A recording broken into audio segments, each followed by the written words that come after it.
Saludos a todos ustedes, estudiantes del curso de Sistema Digestivo. Vamos a continuar entonces, luego de haber hablado acerca de la estructura microscópica del tubo digestivo, sobre todo del intestino delgado. En esta oportunidad vamos a complementar entonces el tema hablando de la digestión y absorción de los nutrientes más importantes. Muy bien, como logro de esta sesión, al finalizar, el estudiante debe ser capaz de comprender los mecanismos y alteraciones de la digestión y absorción de estos nutrientes. Muy bien, empezaremos entonces hablando acerca de los carbohidratos. Llamamos digestión a la degradación química de los alimentos ingeridos en moléculas que son absorbibles. Las enzimas digestivas que hemos estudiado hasta ahora están presentes en la saliva, en el jugo gástrico, en el jugo pancreático, y esta vez vamos a aprender que también están presentes en la membrana apical de las células epiteliales del intestino. Vale decir entonces en el en cepillo que se constituye en las microvellosidades encontraremos entonces la última parte que corresponde a la digestión, es decir, los elementos enzimáticos últimos para que estos nutrientes al fin sean absorbibles. La absorción es el movimiento entonces de los nutrientes, agua y electrolitos desde el lumen del intestino hacia la sangre. Y esta puede darse por vía celular o por vía paracelular. Si estamos hablando por vía celular, entonces estamos diciendo que las sustancias tienen que atravesar la membrana apical de la célula y llegar hacia la membrana vasolateral para llegar hasta la sangre. La vía paracelular significa entonces que las sustancias se van a mover a través de las uniones herméticas intercelulares para llegar hacia la sangre. Muy bien, en el caso de los hidratos de carbono, tenemos que saber que los hidratos de estos constituyen el 50% de la dieta habitualmente. Estos hidratos de carbono ingeridos se constituyen en polisacáridos, disacáridos como la sacarosa, lactosa, maltosa y trealosa, y pequeñas cantidades de monosacáridos como la glucosa y la fructosa. Las células epiteliales intestinales solo pueden absorber monosacáridos y eso es un principio que no debemos olvidar. Entonces las formas de los carbohidratos solamente son absorbibles como glucosa, galactosa o fructosa. El almidón se digiere en primer lugar, como estamos observando aquí, se digiere en primer lugar gracias a una alfa-amilasa. Esta alfa-amilasa inicia el proceso de la digestión del almidón en la boca. Sin embargo, su papel global a nivel de la boca en la alfa-amilasa es muy pobre, debido a que una vez que esta alfa-amilasa llega al estómago es degradada por los ácidos gástricos. Sin embargo, la alfa-amilasa pancreática continúa la digestión de los mismos, llevando el almidón hacia productos como las alfa-dextrinas, la maltosa o la maltotriosa, que son productos que son cadenas, en realidad, de cadenas de unidades de glucosa. Gracias a las alfa-dextrinasas o la maltasa o la sacarasa, entonces a nivel del borde cepillo terminará la digestión del almidón para producir al fin glucosa. Pero estos elementos derivados del almidón no son los únicos que están presentes en la dieta como carbohidratos. Vamos a tener, por ejemplo, trealosas, lactosa o sacarosa, que es el azúcar común, los cuales de igual manera, a través de disacaridasas como la trealasa, la lactasa o la sacarasa, entonces terminarán la digestión a nivel del borde en cepillo. Aquí estamos observando, por ejemplo, lo que sucede en el caso de las estructuras de glucosa como la amilosa y la amilopectina, que son cadenas. Ok, vamos a ver entonces que la amilasa salival y pancreática no es capaz de degradar los enlaces alfa 1,4 que están más periféricos, sino degrada los enlaces alfa 1,4 centrales. De la misma manera, tampoco es capaz de degradar los enlaces alfa 1,6, que constituyen justo las ramificaciones en el caso de la amilopectina. De tal manera de que los productos de la degradación salival y pancreática en el caso de estas cadenas de amilosa o amilopectina terminarán siendo maltosa, maltotriosa u oligómeros de glucosa o dextrina alfa límite, que son justamente las zonas de unión o de puntos de ramificación donde encontramos los enlaces alfa 1,6. Por ende, en el momento en que la comida llega a la parte proximal del intestino delgado, la digestión del almidón genera una mezcla entonces de estos elementos, maltosa, maltotriosas y alfa-dextrina límite, que son las estructuras más simples que van a derivarse de los puntos ramificados, como hemos dicho, de la amilopectina. En esta imagen lo que estamos observando es la presencia de las enzimas que participan en la digestión de los hidratos de carbono. Entonces, como ya hemos conversado, se clasifican entonces en un inicio como las amilasas salivales y pancreáticas. Entonces, siendo o actuando a nivel del almidón principalmente, que es el principal elemento de la dieta, la digestión adicional se va a realizar entonces en la chapa estriado o a nivel de, de las microvellosidades por acción enzimática que van a degradar entonces estos elementos hasta los elementos más pequeños que son la galactosa, la glucosa y la fructosa. Vemos entonces aquí la presencia de estas disacaridasas como la lactasa, la alfa-destrinasa, la maltasa, la sacarosa o la sacarasa en este lugar.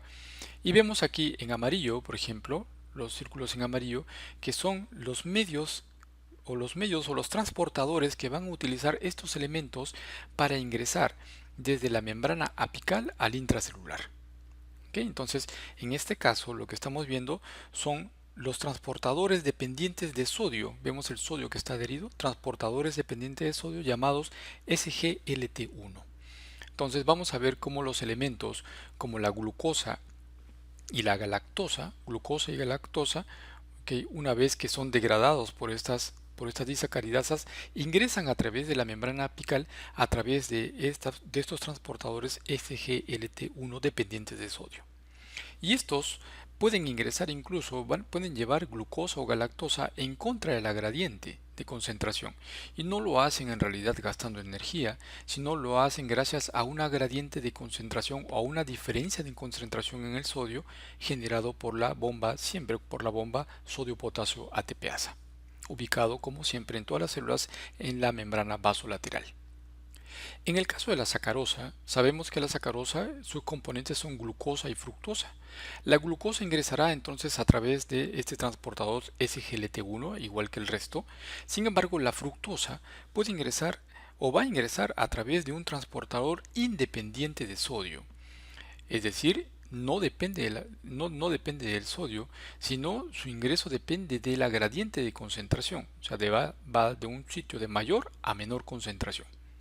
Ok, entonces en este caso lo hace utilizando un GLUT, que es un transportador independiente de glucosa, el GLUT5. Ok, el GLUT5. Y también en pequeña proporción lo hará a través de un GLUT de tipo 2. Una vez entonces que los disacáridos han sido desdoblados a sus elementos más simples, galactosa, glucosa y fructosa, entonces ahora toca que estos elementos puedan atravesar la membrana basal para llegar al capilar, y lo hacen mediante un transporte facilitado por estos GLUT, que esos transportadores tipo GLUT2. Okay, entonces vemos como la galactosa, la glucosa y la fructosa atraviesan la membrana basal por transporte facilitado. Muy bien, aquí vemos entonces en este ejemplo, en la parte de arriba, el caso de la sacarosa y el caso de la lactosa. Por ejemplo, en el caso de la sacarosa sabemos que se constituye de glucosa y fructosa. Ahí está, glucosa, fructosa. Entonces la glucosa ingresará por transporte dependiente de sodio, SGLT1, y la sacarosa lo hará por un transporte facilitado por el GLUT5. Mientras que en esta parte de aquí vemos la lactosa, que se constituye de glucosa más galactosa. Entonces vamos a ver que ambos pueden ingresar o ambos van a ingresar a través de este transportador SGLT1 dependiente de sodio. Recuerden ustedes que esto no depende de energía, sino depende de la gradiente de concentración de sodio, movido por la bomba sodio-potasio ATPasa. Muy bien, y esta es la imagen que ustedes tienen en su texto de Constanzo. Entonces, para reforzar lo mismo, glucosa galactosa a través de este SGLT1 dependiente de sodio, fructosa a través de GLUT5. Esto es en la membrana apical. Mientras que en la membrana vasolateral, ya para pasar al capilar, vamos a ver que aquí todos ingresan por difusión facilitada gracias al GLUT2.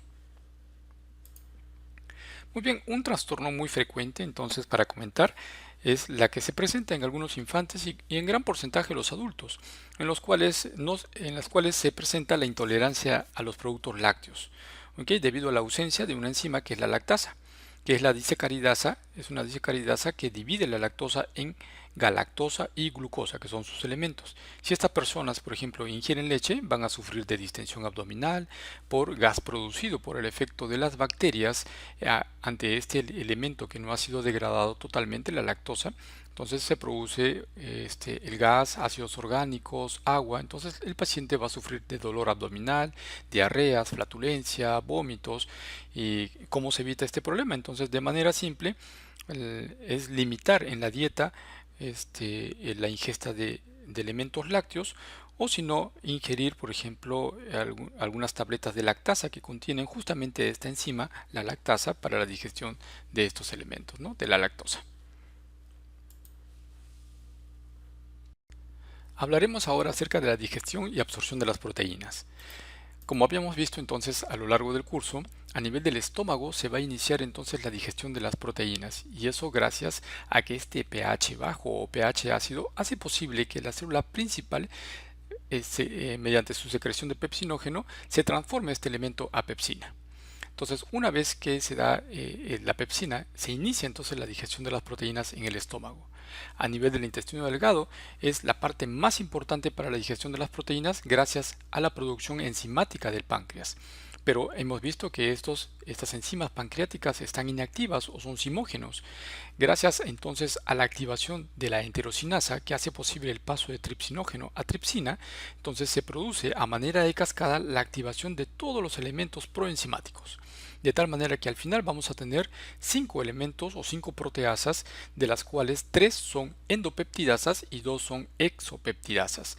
Las endopeptidasas, que significa que van a hidrolizar los enlaces peptídicos interiores de las proteínas, van a ser entonces la pepsina misma, la tripsina, quimiotripsina y la elastasa.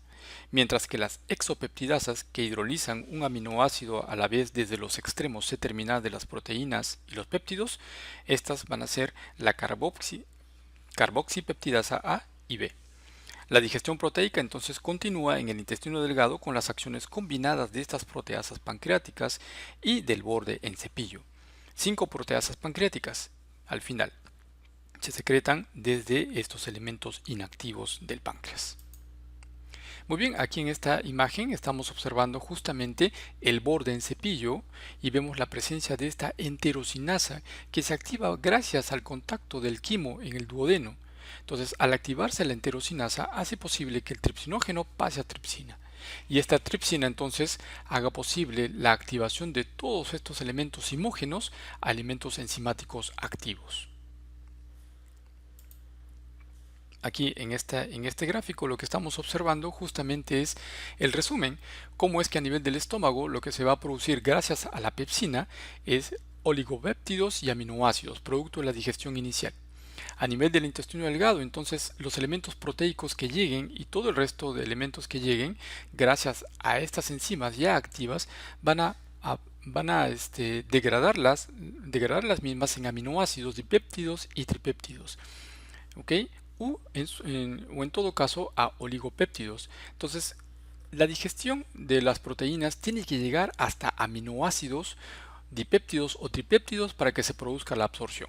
Entonces, a nivel del borde del cepillo también vamos a presentar peptidasas que van a hacer posible que estos oligopéptidos sean degradados hasta aminoácidos, dipéptidos y tripéptidos para su absorción. En la parte superior, entonces, lo que habíamos mencionado, la presencia de la digestión proteica a nivel del estómago con la pepsina.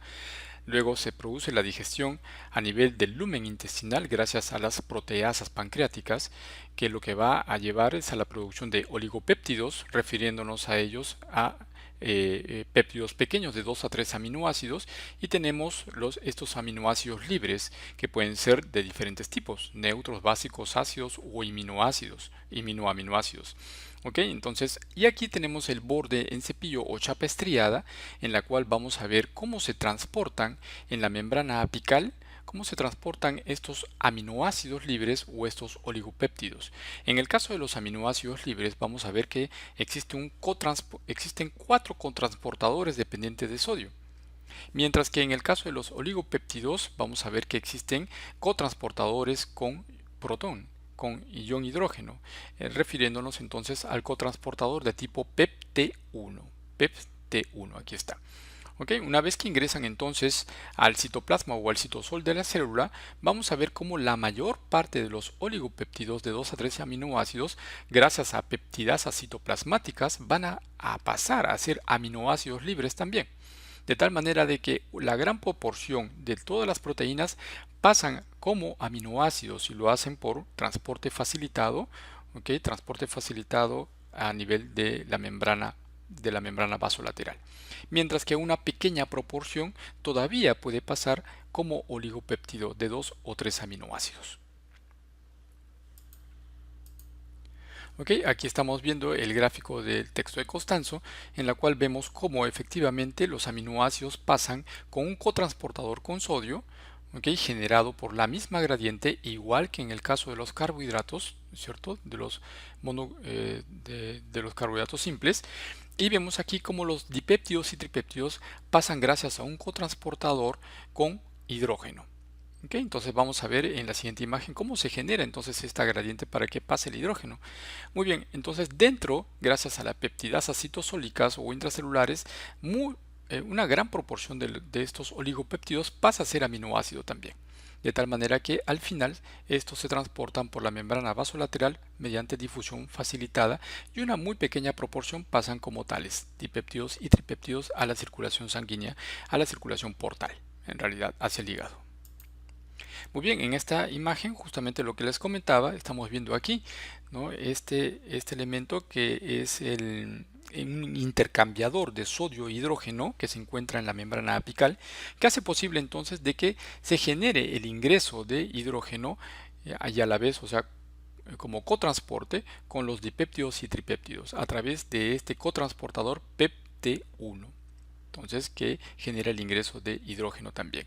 La digestión citosólica que ya habíamos comentado y el transporte de aminoácidos mediante transporte facilitado a nivel de la membrana vasolateral.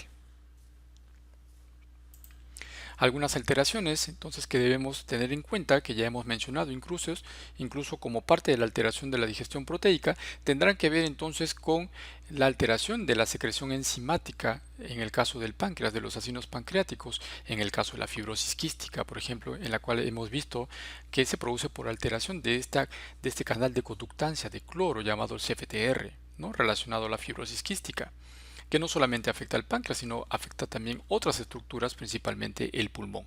En el caso de la pancreatitis crónica, vamos a ver que el daño crónico del páncreas, con la fibrosis, la formación de daño de la estructura misma, acinar y ductal, entonces nos va a llevar también a una insuficiencia pancreática progresiva que se traduce obviamente en la disminución de la producción de las enzimas pancreáticas. Aquí lo que estamos observando es, por ejemplo, una alteración puntual en el metabolismo de la metionina llamada la homocistinuria. ¿Okay? Esta homocistinuria que se produce por un defecto enzimático en la producción de una cistationina beta sintasa. ¿Okay? Cistationina beta sintasa la van a encontrar ustedes con las iniciales de CBS, y esta se constituye en una enfermedad hereditaria, ¿no? Del metabolismo de la metionina. Okay, entonces vamos a ver que como complicación de esto hay afectación del sistema nervioso central, vascular, esquelético, ocular. Hay un cuadro marfanoide con extremidades alargadas.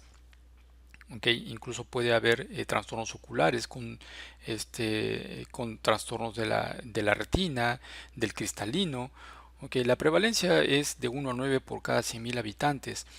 Okay, y como parte del tratamiento, incluso se habla de una dieta con la restricción, ¿no? De estos aminoácidos sulfurados como la metionina. Okay. Esto es un ejemplo puntual entonces de un defecto en el metabolismo de un aminoácido, ¿no? En este caso metionina.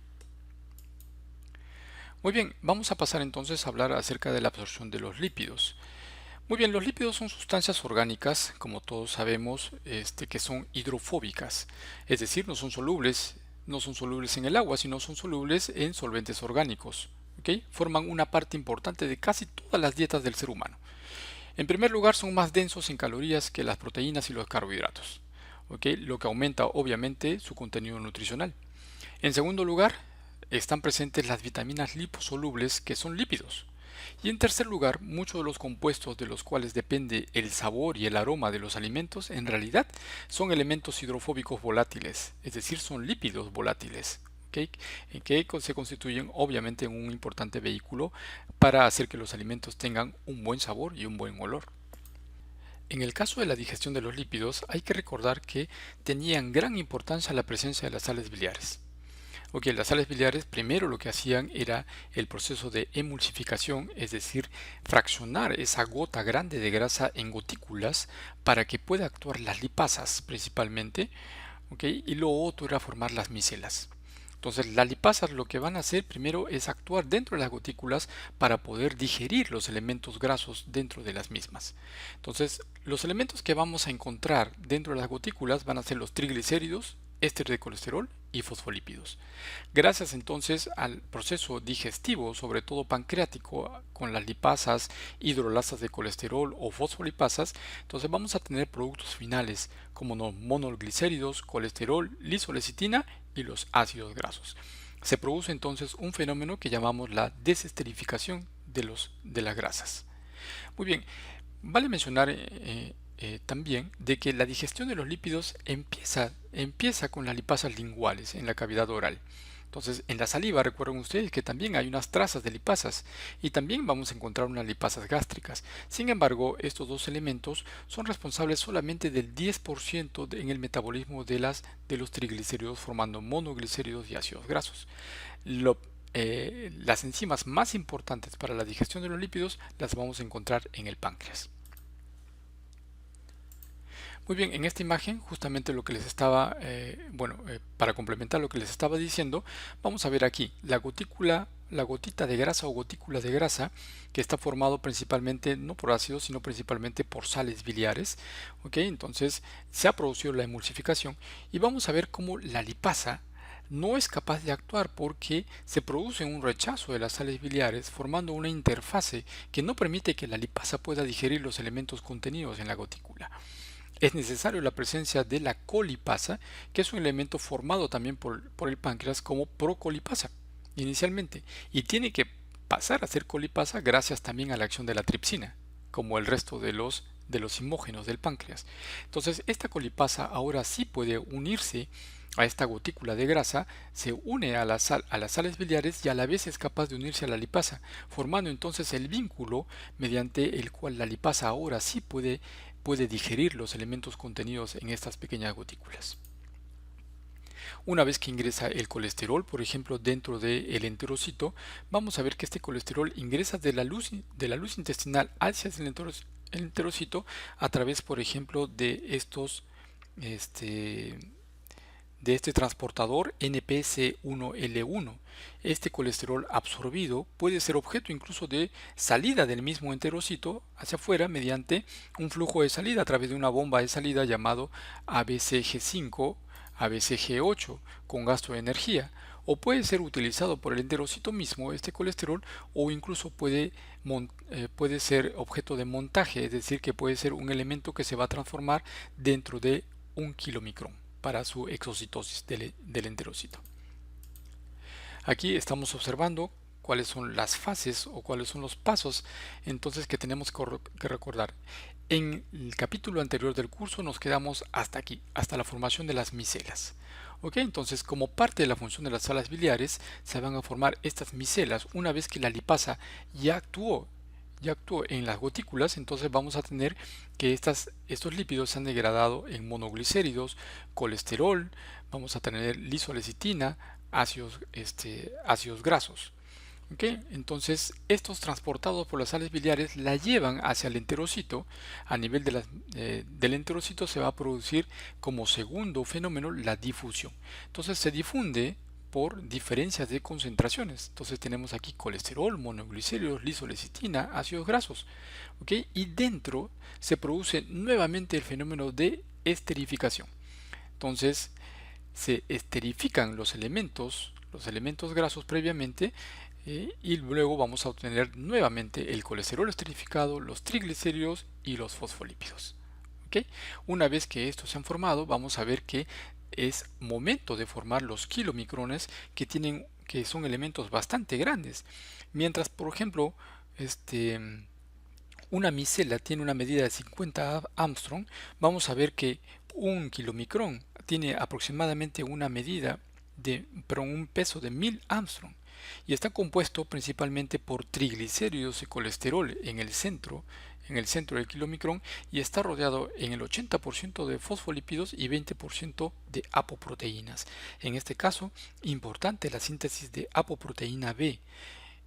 Vamos a ver en algún momento, vamos a comentar la presencia de el déficit de apoproteína B, llamado abeta-lipoproteinemia, que es un proceso en el cual la persona o el organismo es incapaz de poder absorber los kilomicrones. Por tanto, estos kilomicrones se quedan dentro de la célula enterocítica, dentro del enterocito. Gracias entonces a esta forma de transporte llamado kilomicrón, esta sale por exocitosis a través de la membrana celular del enterocito para buscar la linfa. Como son elementos demasiado grandes, no pueden pasar hacia los vasos sanguíneos, entonces se encuentran con la linfa, los vasos linfáticos, que van a llevarlas hacia el conducto torácico para llegar al corazón. Ok, para complementar lo mismo, estamos viendo cómo en el caso de los triglicéridos son degradados o ingresan como monoglicéridos y ácidos libres. Se produce la resíntesis nuevamente del triglicérido, la reesterificación del triglicérido en el retículo endoplasmático liso. Se forman gracias al retículo endoplasmático rugoso las apolipoproteínas, y luego en el aparato de Golgi se empaquetan los kilomicrones, ¿no es cierto?, con las apolipoproteínas para poder salir por exocitosis, ¿no?, entre los elementos como el triglicérido y el colesterol.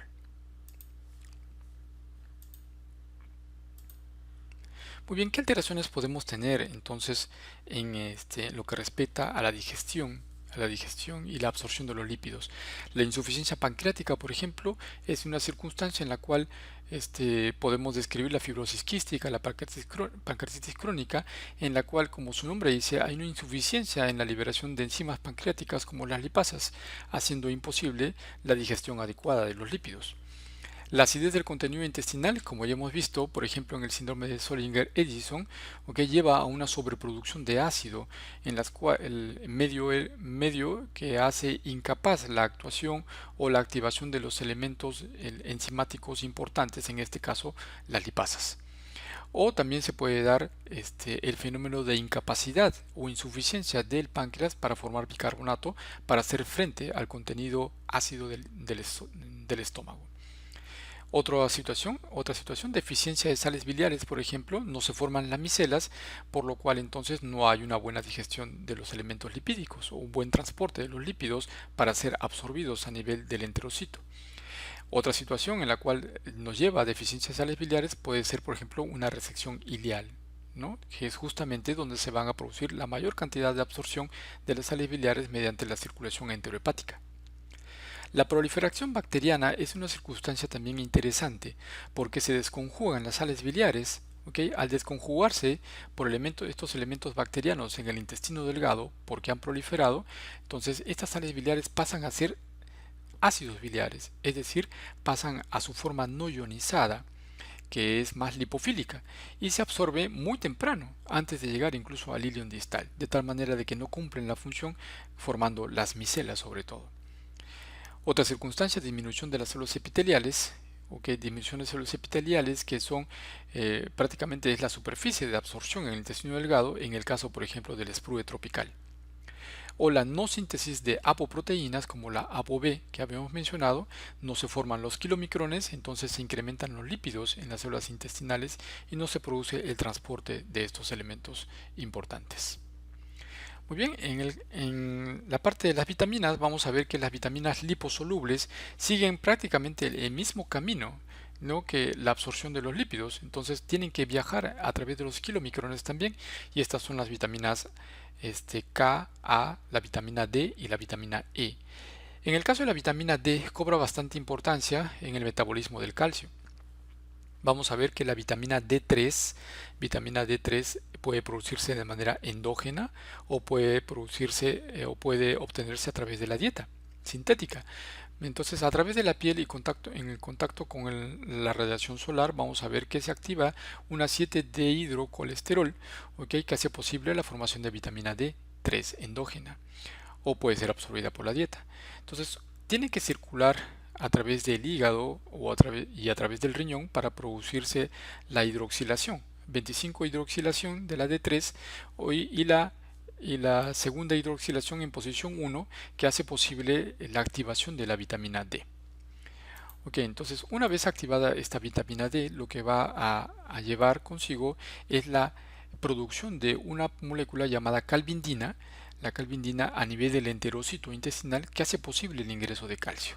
¿Ok? Es así entonces que la vitamina 3, a través de la vitamina 3 activada, se puede producir la absorción de calcio por la expresión o la formación de esta proteína llamada calvindina.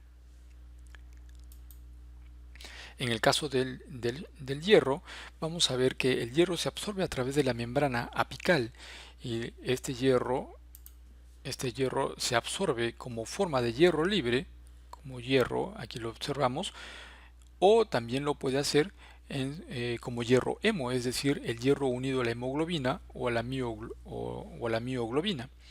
En el interior de las células intestinales, las enzimas lisosomales digieren el hierro hemo que estamos viendo aquí, liberando hierro libre. A continuación, este se une a una apoferritina, ¿ok? Para formar la ferritina como hierro de depósito, o si no, el hierro puede salir a través de la membrana vasolateral ya para encontrarse o para unirse a una transferrina, de tal manera que es la forma como se encuentra circulante. ¿Ok? De allí el hierro se transporta entonces hacia la médula ósea, por ejemplo, donde es liberado para la síntesis de la hemoglobina y la formación de los nuevos glóbulos rojos. La vitamina C es llamado el ácido ascórbico, actúa como un antioxidante en el organismo y participa en varias reacciones de hidroxilación y eso tiene que ver con la síntesis de tejido colágeno o de colágeno. ¿Ok? Se obtiene a partir de diversas fuentes de la dieta, ya lo sabemos, tiene un pKa de 4.2, es decir que respecto a la luz del intestino delgado, al pH del intestino delgado, esta se debe encontrar en forma ionizada. ¿Ok? Siendo ionizada, entonces significa que la difusión pasiva a través de las células epiteliales es insignificante, es decir, que es hidrosoluble y va a permanecer en la luz intestinal. ¿Ok? La captación de vitamina C está localizada de manera predominante en el ilion, ¿ok? Es donde tiene su mayor absorción. Y el ácido ascórbico es transportado a través de las membranas apicales del enterocito por medio de una familia de cotransportadores acoplados a sodio. Entonces hace su ingreso a través de estos transportadores acoplados a sodio que llevan el nombre de SBCT1 y SBCT2. ¿Ok? Y la captación de la vitamina C está regulada de acuerdo a las concentraciones o necesidades del organismo, como muchas vitaminas. En el caso de las vitaminas hidrosolubles, entonces vamos a tener que estas se constituyen principalmente en la vitamina B1, B2, B6, B12, la vitamina C, la biotina, el ácido fólico, pantoténico. ¿Ok? En la mayoría de los casos, esta absorción de las vitaminas hidrosolubles se produce gracias a un mecanismo de cotransporte dependiente de sodio en el intestino delgado, obviamente. Sin embargo, la excepción que podemos poner a esto es la vitamina B12, ¿ok? La cual necesita de un factor intrínseco que ya hemos visto que está sintetizado en el estómago, producido en el estómago por las células parietales, ¿ok? Entonces necesita el factor intrínseco para poder absorberse. Muy bien, en un inicio entonces la cobalamina, que producto de los alimentos que está ubicado en las proteínas de los alimentos que ingerimos, ¿ok? Esta cobalamina ingresa como cobalamina libre y tiene que unirse a un factor R. Este factor R, ¿ok? Este factor R que es también conocida como proteína de unión R, ¿ok? O aptocorrina, ¿ok? Esta proteína R ha sido sintetizado por las glándulas salivales. Entonces, al encontrarse la proteína R con la cobalamina, se van a unir, ¿ok? Resistiendo entonces la acidez gástrica. Al unirse, ¿ok? No es el momento en el cual el factor intrínseco se tiene que unir. Entonces, en el medio ácido el factor intrínseco no va a poder unirse a la cobalamina. Entonces, la cobalamina con este factor R viajan hacia el intestino delgado, donde el factor R es degradado, sufre una degradación proteolítica por las enzimas pancreáticas. De tal manera que la cobalamina, al liberarse, se va a unir en este momento recién al factor intrínseco. Este factor intrínseco, a la vez, expresa un receptor a nivel del intestino que está ubicado en el ilion distal. Entonces, al circular con la cobalamina, lo hace a través del tubo digestivo, llegando hacia el ilion distal, donde va a encontrar su receptor.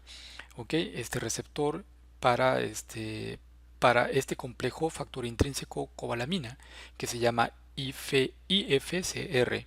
¿Ok? Entonces, de esta manera, el factor intrínseco es degradado y la cobalamina pasa a la circulación sanguínea, donde se va a encontrar con la transcobalamina. ¿Ok? Con la proteína transcobalamina que la va a llevar a través de la circulación sanguínea para poder unirse a los receptores específicos que se encuentran obviamente distribuidas en todo el organismo, donde la vitamina B12 o en los lugares donde la vitamina B12 tiene efectos importantes. Muy bien, entonces con estos conceptos básicos hemos llegado al fin de esta sesión. Muy bien, recuerden la lectura complementaria para el buen desarrollo de la práctica, el buen desarrollo de la sesión correspondiente a esta semana. Muchas gracias.